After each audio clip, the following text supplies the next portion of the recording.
Hello friends, welcome to our channel learn stock charts to earn.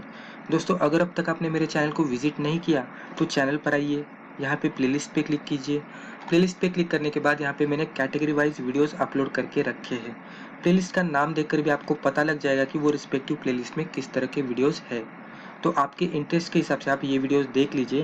और अगर आपको channel पे कुछ भी मीनिंगफुल लगता है और अगर आपको लगता है कि चैनल पे जो भी हमने इन्फॉर्मेशन प्रोवाइड की है उससे आपके नॉलेज में गेन हो रहा है, तो ये आप मेरे चैनल को सब्सक्राइब कीजिए। और अगर सब्सक्राइब करते तो रेगुलर अपडेट्स के लिए बेल आइकॉन को क्लिक कीजिए।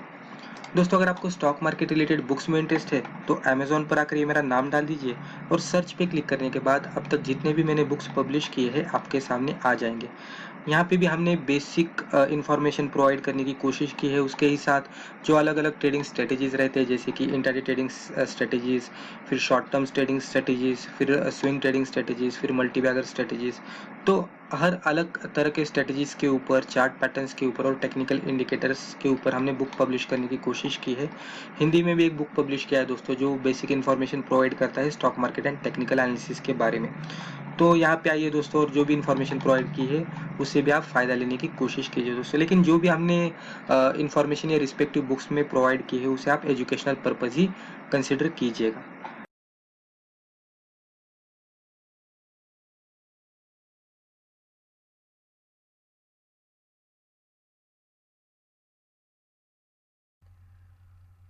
तो चलिए दोस्तों, आज का टॉपिक शुरू करते हैं। दोस्तों, आज की वीडियो का हमारा टाइटल है साइडवेज ट्रेंड में किस तरह से ट्रेड करें। दोस्तों, जनरली क्या होता है कि अगर मार्केट एक ट्रेंड में रहता है, मान लीजिए कि वो अप ट्रेंड में रहता है, तो वहाँ पे इस तरह यानी कि इस तरह की सिचुएशन रहती है कि अगर हम कोई भी ट्रेडिंग स्ट्रेटेजी के साथ ट्रेड करते हैं तो मैक्सिमम स्टॉक में हमें अपर साइड की ही मूवमेंट दिखती है, यानी कि हमें लगता है कि हमारी स्ट्रेटेजी अच्छी तरह से वर्कआउट हो रही है। क्योंकि मार्केट का बेसिक ट्रेंड ही अप ट्रेंड रहता है, तो मैक्सिमम स्टॉक जो रहते हैं वो मार्केट की डायरेक्शन में ही ट्रेड करते रहते हैं। तो अगर हम कोई भी स्ट्रेटेजी के साथ ट्रेड करेंगे तो हमें सक्सेस रेशो अच्छा मिलेगा, क्योंकि मार्केट ही अच्छा खासा अप ट्रेंड में रहेगा तो स्टॉक भी, मैक्सिमम जो स्टॉक रहते हैं वो भी अच्छे खासे अप ट्रेंड में रहते हैं और वो हमें अच्छा खासा रिजल्ट देते हैं। लेकिन जैसे ही मार्केट में डाउन ट्रेंड शुरू होता है तो बहुत सारे स्टॉक हमारे ट्रेडिंग जो भी स्ट्रेटेजी रहेगी उसके अपोजिट डायरेक्शन में ही ट्रेड करने लगते हैं और फिर हमें वहाँ पता लगने लगता है कि वहाँ पे कुछ तो स्ट्रेटेजी में प्रॉब्लम आ रहा है। अगर हम बिगिनर लेवल के ट्रेडर से, या तो हमें एक्सपीरियंस भी रहेगा और हम कोई स्ट्रेटेजी के साथ ट्रेड करते होंगे, तो हमें इस तरह का अनुभव मैक्सिमम टाइम पे आते रहता है। एक बहुत ही अच्छा खासा एक्सपीरियंस है, वो हमें हर वक्त बताते रहता है कि हमारी ट्रेडिंग स्ट्रेटेजी कितनी इफेक्टिवली काम करती है, राइट। क्योंकि अप ट्रेंड में रहेगा तो कोई भी स्टॉक अच्छी तरह से रिटर्न देगा ही, लेकिन जब भी मार्केट का डाउन ट्रेंड शुरू होता है और हमारी स्ट्रेटेजी अच्छी तरह से वर्कआउट नहीं होती, तो वहाँ पे जाकर हमें समझ में आता है कि ये स्ट्रेटेजी में क्या चेंजेस करना चाहिए, राइट। एक पर्सनल एक्सपीरियंस के हिसाब से आपको बताने की कोशिश कर रहा हूँ कि जब भी हम स्ट्रेटेजी डेवलप करने का शुरू करते हैं तो इनिशियल लेवल पे मार्केट के ट्रेंड के साथ अगर हम ट्रेडिंग करते हैं तो हमें अच्छा खासा मुनाफा होता है। लेकिन जब भी ट्रेंड चेंज होता है तो हमारी स्ट्रेटजी उतनी इफेक्टिवली वर्कआउट नहीं करती, तो हमें वहाँ पे समझ में आता है कि ये स्ट्रेटजी वर्कआउट नहीं हो रही है। हमें वहाँ पे जाकर पता लगता है कि हमें इसमें इम्प्रूवमेंट करना चाहिए। तो जब भी हम इस तरह से स्ट्रेटजी डेवलप करते हैं कि मार्केट किस तरह से भी ट्रेड होने दो, यानी कि मार्केट अप ट्रेंड में होने दो या तो डाउन ट्रेंड में ट्रेड करने दो या तो साइडवेज ट्रेंड में ट्रेड करने दो, हमारी स्ट्रेटजी वहाँ पे अगर इफेक्टिवली काम करती होगी तो हमें वहाँ पे समझ में आएगा कि हमारी स्ट्रेटजी किस तरह से वर्कआउट होती है। यानी कि इस तरह से हमें स्ट्रेटजी डेवलप करनी चाहिए कि रिगार्डलेस ऑफ मार्केट ट्रेंड हमारी स्ट्रेटजी हमें अच्छा खासा रिटर्न देनी चाहिए। इसका मतलब ऐसा नहीं कि हमारी स्ट्रेटजी 100% वर्कआउट होगी, हमारे स्टॉप लॉसेस भी हिट होंगे, टारगेट भी हिट होंगे। लेकिन जब भी हम ट्रेडिंग करेंगे तो कंपैरेटिवली स्टॉप लॉस हमारे टारगेट मैक्सिमम टाइम पे हिट होंगे, यानी कि हमारी एक्यूरेसी बढ़ जाएगी और उसी के साथ हमारा रिस्क रिवॉर्ड भी बढ़ जाएगा। यानी कि जो रिस्क रिवॉर्ड के साथ हम ट्रेडिंग करते रहते हैं, जनरली हम 1:2 भी मिनिमम एक्सपेक्ट करते हैं, कभी कभी हमें 1:3, 1:5, कभी कभी उससे भी ज़्यादा रिस्क रिवॉर्ड मिलते जाता है। वही हमें मार्केट में मैक्सिमम प्रॉफिट कमाने के लिए काम को आता है, जो रिस्क रिवॉर्ड रहता है वो और जो एक्यूरेसी रहती है वो, राइट।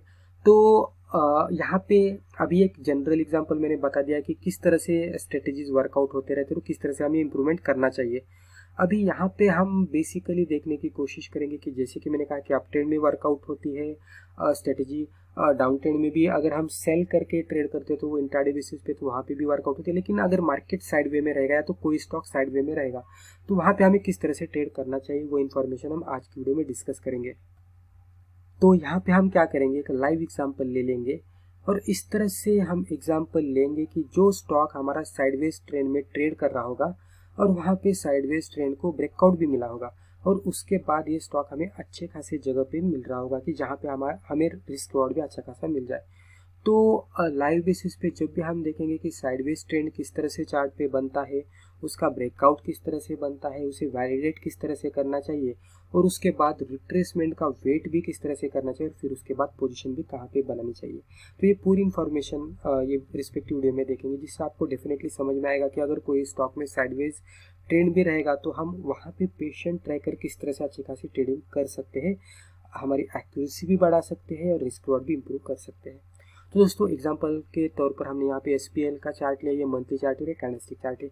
एग्जैक्टली जो साइडवेज ट्रेंड में ट्रेंड जो है ब्रेकआउट मिला है वो हम डेली पे देखेंगे, लेकिन जैसे कि हम हर वक्त कहते हैं कि अगर हम मल्टीपल टाइम फ्रेम पे जाकर हमारा ट्रेड कंफर्म करेंगे तो हमारी एक्यूरेसी बढ़ती है। तो इसीलिए मैंने पहले इसका मंथली चार्ट ओपन किया है। अभी मंथली चार्ट देखेंगे तो आपको यहाँ पे दिखेगा कि यहाँ पे 1 2 3 4 ये चारों कैंडल पूरे साइड वे में ट्रेड करे थे यहाँ पे। अब ये सिंगल कैंडल से इसीलिए हम इसे नैरो रेंज भी कह सकते हैं। तो ये 4 कैंडल्स पूरे नैरो रेंज में ट्रेड कर रहे थे और ये कैंडल ने ब्रेकआउट दिया विथ वॉल्यूम, राइट। तो नैरो रेंज ब्रेकआउट किस तरह से होता है दोस्तों, अगर आपको पता नहीं होगा तो हमारे चैनल पे एक प्लेलिस्ट है नैरो रेंज ब्रेकआउट की, तो वहाँ पे हमने नैरो रेंज ब्रेकआउट के बारे में यानी कि अच्छी तरह से डिस्कशन किया है। वो एक बार आप प्लेलिस्ट में जो भी वीडियोस है वो एक बार आप देख लीजिएगा, आपको समझ में आएगा कि नैरो रेंज ब्रेकआउट जो रहता है वो हम इंट्राडे बेसिस पे, शॉर्ट टर्म बेसिस पे, मिड टर्म बेसिस पे और लॉन्ग टर्म बेसिस पे भी उसका किस तरह से हम इस्तेमाल करके अच्छी खासी ट्रेडिंग कर सकते हैं। तो नैरो रेंज ब्रेकआउट की एक प्लेलिस्ट है, वहाँ से आप वो सीख सकते हैं। अभी यहाँ पे ये 4 कैंडल देखेंगे तो 4 कैंडल पे हमें ये लास्ट वाली कैंडल ने नैरो रेंज को ब्रेकआउट दिया विथ वॉल्यूम दिया और इसने हमें एक ब्रेकआउट का इंडिकेशन दे दिया और ये कैंडल अभी कंफर्मेशन देने को जा रही है, राइट। अभी कंफर्मेशन यानी क्या है, ये मंथली बेसिस पे इसका हाई ब्रेक होगा तो कंफर्मेशन मिलेगा। लेकिन फर्दर अगर हम डेली पे देखेंगे तो हमें रिट्रेसमेंट का भी सिनेरियो दिखेगा, वो हम थोड़ा आगे जाकर देखेंगे। तो मंथली बेसिस पे तो हमें यहाँ पे पॉजिटिव सिग्नल दिख रहे हैं, यानी कि इसमें और भी अप ट्रेंड आ सकता है, इस तरह के सिनेरियो दिख रहे हैं। अभी मैं इसका वीकली चार्ट ओपन करता हूँ। वीकली चार्ट पे भी अगर आप देखेंगे तो ये यहाँ से लेकर यहाँ तक पूरा साइडवेज ट्रेंड में ट्रेड कर रहा था। अब यहाँ पे हम इस तरह से लाइन मार्कआउट करते तो ये कैंडल अगर आप देखेंगे तो ये कैंडल ने ब्रेकआउट दिया और रिट्रेसमेंट देकर यहाँ पे वीकली बेसिस पे अच्छी तरह से ट्रेड कर रही है। लेकिन वीकली बेसिस पे भी हम देखेंगे तो अभी वीक की कैंडल क्लोज होने को बाकी है, यानी कि वीकेंड होने को बाकी है। तो उसीलिए हम फाइनली डेली चार्ट में जाएंगे और डेली चार्ट पे हम ट्रेड को समझ लेने की कोशिश करेंगे। दोस्तों अगर आप मंथली बेसिस पे कोई स्टॉक का सिलेक्शन करते हो और मंथली बेसिस पे कैंडल ब्रेकआउट का कंफर्मेशन है कि यानी कि जो भी ब्रेकआउट वाली कैंडल रहेगी उसका हाई ब्रेक करने का इंतजार करेंगे तो कभी कभी हमें टाइम लग सकता है और कभी कभी जो स्टॉक हमें लोअर लेवल पे मिलने वाला था वो आगे जाकर बहुत ही ऊपर लेवल पे मिलने की भी संभावना रहती है। तो उसी वजह से अगर हम थोड़ा लोअर टाइम फ्रेम पे जाकर वहाँ पे कंफर्म करके अगर वहाँ पे एंट्री कर लेते हैं तो स्टॉक हमें बहुत ही लोअर लेवल पे मिलने की संभावना रहती है, वहाँ पे हमें रिस्क रिवॉर्ड इंप्रूव होने की यानी कि चांसेस रहते हैं। इसीलिए हमने पहले मंथली चार्ट देखा, मंथली पे नैरो रेंज ब्रेकआउट दिखा, वीकली पे भी हमें साइडवेज ट्रेंड ब्रेकआउट दिखा, लेकिन एंट्री के लिए हम फाइनली डेली चार्ट पे आएंगे। तो डेली चार्ट, अभी डेली चार्ट पे मैंने यहाँ पे 2 ट्रेंड लाइन्स मार्कआउट किए। यहाँ पे अगर आप देखेंगे तो ये इसकी लोअर रेंज थी और ये इसकी अपर रेंज थी अगर आप देखेंगे तो, राइट। तो ये जो यहाँ से ये जो दायरा यहाँ पे बना था ये ये एक साइडवेज ट्रेंड का दायरा था जहाँ पे ये स्टॉक पूरी तरह से साइडवेज ट्रेंड में ट्रेड कर रहा था। आप समझ सकते हैं कि किस तरह से ये चैनल में ट्रेड कर रहा है, इसे हम चैनल भी कह सकते हैं। और फाइनली अगर आप ये कैंडल देखेंगे और ये वॉल्यूम देखेंगे नीचे वाला, तो बहुत ही बड़े वॉल्यूम के साथ, अगर आप वॉल्यूम भी प्रीवियसली हिस्टोरिकल चेक करते तो उतना वॉल्यूम आपको बहुत बार नहीं दिखा होगा जो यहाँ पे ये कैंडल पे हमें ब्रेकआउट के टाइम पे दिखा है। तो ये साइडवेज ट्रेंड को ये कैंडल ने बहुत ही अच्छे खासी वॉल्यूम के साथ हमें ब्रेकआउट दिया है और ब्रेकआउट देने के बाद हमें यहाँ पे इंडिकेशन मिला कि ये स्टॉक में आगे जाकर अच्छी खासी मूवमेंट आ सकती है। तो यहाँ पे हमने ट्रेड को कंफर्म किया कि हमें इसमें पोजीशन बनानी है।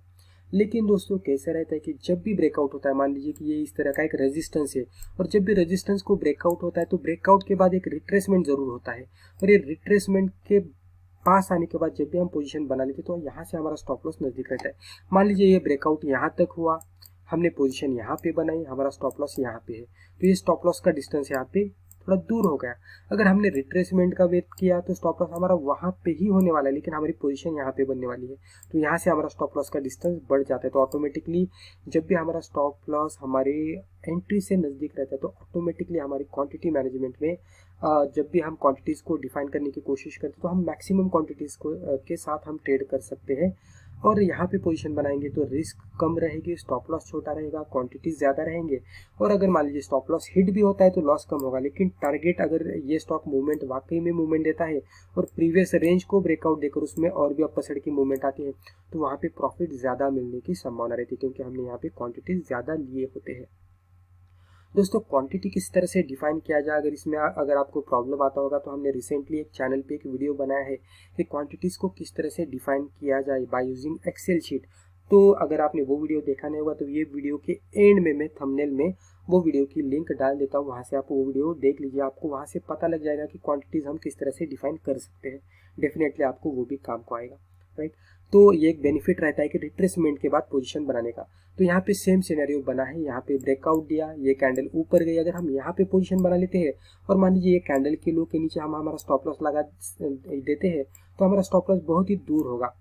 तो जब भी हम वेट करते हैं रिट्रेसमेंट का, तो यहाँ पे जिस तरह से रिट्रेसमेंट बनी और कुछ कैंडल्स यहाँ पे 2-3 बार 3-4 बार यहाँ पे हिट किए तो एक रिट्रेसमेंट कंप्लीशन का इंडिकेशन मिला। उसके बाद ये कैंडल जो बनी विथ वॉल्यूम उसने हमें रिवर्सल का भी इंडिकेशन दिया और ये कैंडल ने हमें कंफर्मेशन भी दिया, यानी कि इसका हाई ब्रेक करके इसने कंफर्मेशन भी दिया। तो अगर हम मान लीजिए यहाँ पे एंट्री कर लेते, जहाँ पे भी स्टॉक की प्राइस चल रही है तो एक करंट मार्केट प्राइस पे अगर हम यहाँ पे एंट्री कर लेते हैं तो हमारा स्टॉप लॉस फिर भी वहाँ यहाँ पे ही रहेगा, स्टॉप लॉस में चेंजेस नहीं होंगे। खाली हम यहाँ पे जो एंट्री करने वाले थे वो अभी हमें यहाँ पे चीप प्राइस पे मिल रहा है, यानी कि रिट्रेसमेंट के बाद हमें स्टॉक एक अच्छी खासी जगह पे मिल रहा है और यहाँ से हमारा स्टॉप लॉस नजदीक हो रहा है, राइट। तो ऑटोमेटिकली हमारा रिस्क रिवॉर्ड भी बन रहा है और यहाँ पे भी हमें रिस्क यानी कि रिवर्सल के इंडिकेशन मिले हैं, राइट। तो कुल मिलाकर देखेंगे रिस्क रिवॉर्ड को देखकर, मनी मैनेजमेंट को देखकर और जो साइडवेज ट्रेंड ब्रेकआउट की एक्यूरेसी रहती है, यानी कि जो वॉल्यूम के साथ हमने कंफर्मेशन किया, यहाँ पे वॉल्यूम के साथ कंफर्मेशन किया, ये पूरे चीज़ों को मिलाकर अगर आप देख लेते हैं तो ये करंट मार्केट प्राइस पे हमें स्टॉक में पोजीशन बना सकते हैं। ये लेवल पे हमारा स्टॉप लॉस बन सकता है। हमारा पहला टारगेट रहेगा, मान लीजिए ये जो हाइट है, ये हाइट अगर मान लीजिए ऊपर अगर जितना हम ऐड करते हैं वहाँ तक हमारा, यानी कि जो पहला टारगेट था इमीडिएट बेसिस पे मिला था और यानी कि उसमें गैप अप ही हुआ था और ये नीचे आया था, हमने यहाँ पे पोजीशन बनाई तो अभी हमारे लिए टारगेट इससे भी ज़्यादा बन जाता है। यानी कि जो ये कैंडल का हाई था, ये हाई के ऊपर जैसे स्टॉक ट्रेड करने लगेगा तो जो ऊपर वाले रेजिस्टेंस के दायरे हैं जो कि पहले सपोर्ट थे वो हमारे लिए टारगेट बन सकते हैं। यानी कि अभी मैं यहाँ पे मार्कआउट करके बताऊँ आपको हॉरिजॉन्टल लाइन के साथ, तो ये लेवल पे हमारा ब्रेकआउट हुआ था, राइट। ये इस तरह से हमारा साइडवेज ट्रेंड था, यहाँ पे एक बार उसने मूवमेंट दी और उसमें रिट्रेसमेंट हुआ। तो एक बार अगर इसमें मोमेंटम बनता है, ये हाई अगर हम ये लेवल पे भी पोजीशन बना लेते हैं और कंफर्मेशन के लिए फिर से इसका हाई ब्रेक होता है तो हमारी बाइंग प्राइस बहुत ही अच्छी खासी बन जाएगी। और कंफर्मेशन के लिए मान लीजिए कि इसका ये हाई यानी कि ये लेवल ब्रेक होती है तो फिर चार्ट पे अगर आप देखेंगे तो यहाँ पे एक हमें रेजिस्टेंस दिख रहा है जो कि ऊपर से सपोर्ट रहेगा, नीचे से हमारे लिए रेजिस्टेंस बनेगा। तो ये कुछ मैं दायरे मार्कआउट करके बताने की कोशिश कर रहा हूँ, ये हमारे कुछ अगले टारगेट हो सकते हैं जो कि हमें अच्छा खासा रिटर्न भी दे सकते हैं, राइट। तो ये कुछ हमारे टारगेट बन सकते हैं जो कि मिड टू लॉन्ग टर्म के लिए एप्लीकेबल रहेंगे, राइट।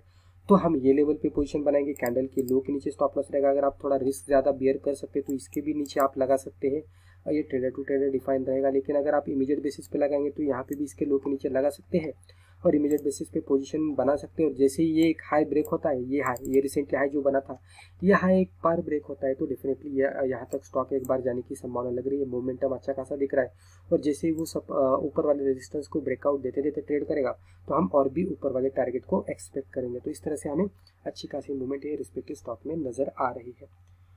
तो ये रिस्पेक्टिव स्टॉक को आप वॉच लिस्ट में डाल दीजिएगा। इसे आप शॉर्ट टर्म के लिए भी ट्रैक कर सकते हैं, मिड टर्म के लिए और लॉन्ग टर्म के लिए भी ट्रैक कर सकते हैं, राइट।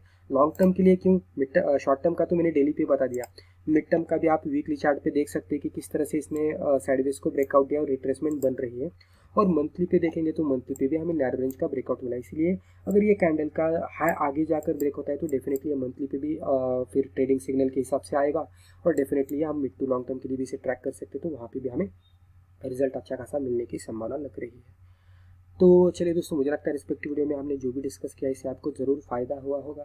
दोस्तों एज ए डिस्क्लेमर, इस चैनल पे हम जो भी डिस्कस करते रहते हैं वो पूरी तरह से एजुकेशनल पर्पज़ है, तो आप इसे एजुकेशनल पर्पज़ ही ले लीजिएगा, इसको देखकर आप प्लीज़ ट्रेड मत कीजिएगा। तो दोस्तों आज के लिए बस इतना ही।